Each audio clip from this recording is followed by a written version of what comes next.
Dans cette vidéo, je vais vous présenter 5 bonnes raisons de tricoter de jolis bonnets.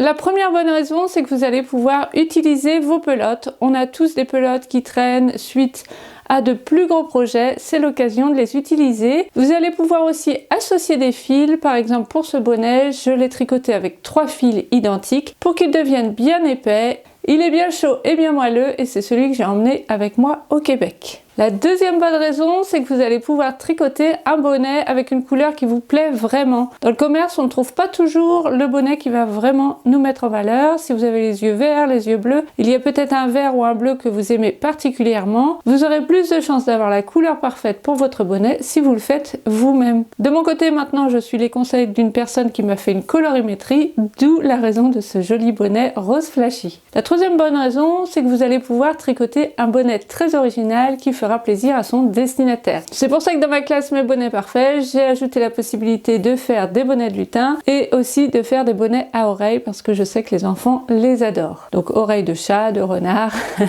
d'ours, comme vous voulez. Vous aurez aussi la possibilité de tricoter des bonnets aux couleurs d'une équipe en particulier pour les supporters de votre famille. La quatrième bonne raison, c'est qu'on aime tous plus ou moins certaines formes de bonnets. Il y a les bonnets bien ajustés comme celui-ci, il y a les bonnets avec un gros rebord au niveau des oreilles pour bien chauffer à ce niveau. Il y a des bonnets qu'on appelle slouchy qui vont être plus en arrière, plus souples ici avec comme une petite poche. Tous ces modèles sont expliqués dans ma classe Mes bonnets parfaits et en plus on peut aussi choisir le point. Vous allez pouvoir faire un bonnet en point de rive, faire un bonnet en côte. C'est à vous de voir ce qui pourra faire le plus plaisir. La cinquième bonne raison, c'est que vous allez pouvoir tricoter des bonnets assortis pour toute la famille. Donc vous allez pouvoir choisir par exemple la même couleur pour tout le monde mais varier les points. Ou vous allez pouvoir changer de couleur mais garder à chaque fois par exemple un bonnet en côte de type pêcheur pour tous les membres de la famille. Je trouve que c'est très joli, c'est très sympathique. Par exemple, moi j'ai tricoté un bonnet pour mon beau-frère et ma nièce. C'était un moyen de marquer ce lien père-fille. Voilà, j'espère que cette petite vidéo vous aura donné au moins envie de vous tricoter un bonnet. Il y a la classe Mes bonnets parfaits qui vous permet de tricoter un bonnet sur mesure, sans échantillon, sans calcul, avec n'importe quel fil. Et en plus, cette classe contient d'autres bonus. Je vous laisse aller voir, le lien est dans la description. Je vous souhaite un bon tricot et je vous dis à tout bientôt.